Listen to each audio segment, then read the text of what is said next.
ធ្វើល្អតែមិនទទួលបានផលល្អសូមកុំឈប់ធ្វើល្អឲ្យសោះតែត្រូវដូរមនុស្សគេថាធ្វើល្អបានល្អតែបើធ្វើល្អចំមនុស្សដែលរមិលគុណខ្ញុំជឿថាយើងក៏មិនទទួលបាននៅអារម្មណ៍ល្អដែរយើងនឹងទទួលបាននៅអារម្មណ៍ខកចិត្តចំពោះទង្វើល្អរបស់យើងក្របពូជរបស់អ្នកល្អប៉ុណ្ណាក៏ដោយបើដីគ្មានជីវជាតិអ្នកកុំសង្ឃឹមថាបានផលឲ្យសោះអ្នកត្រូវចាំថាទង្វើល្អរបស់អ្នកធ្វើត្រូវមនុស្សធ្វើចំមនុស្សទើបវាមានតម្លៃសម្រាប់អ្នកនៅក្នុងសង្គមយើងនេះ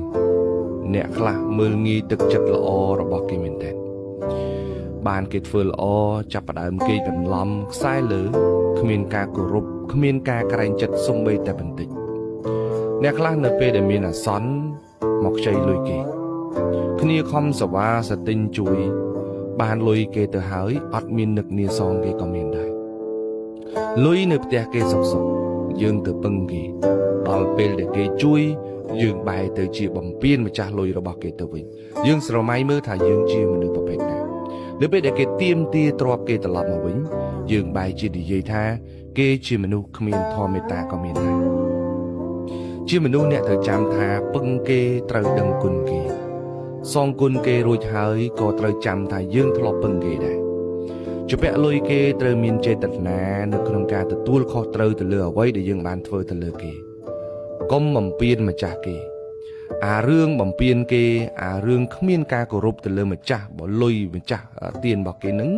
វាគឺជារឿងចង្រៃមែនទែននៅក្នុងទំនាក់ទំនងបានគេធ្វើល្អជាមួយយើងកុំធ្វើឲ្យគេឆ្អែតចិត្តមួយយើងថ្ងៃក្រោយយើងអត់មានផ្លូវដើរទេបើអ្នកកំពុងតែធ្វើល្អសូមបន្តធ្វើល្អជាបន្តទៀត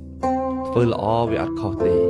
ប៉ុន្តែសូមកុំឲ្យអាទង្វើល្អរបស់យើងវាคล้ายទៅជាចម្រោកវាคล้ายទៅជាការគាំពៀទៅកាន់មនុស្សអាក្រក់អសោះ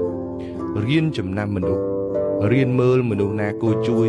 មនុស្សណាមិនគួរជួយនៅពេលដែលយើងជួយមនុស្សដោយមិនមានការគិតពិចារណានិងការវែកញែកត្រឹមត្រូវ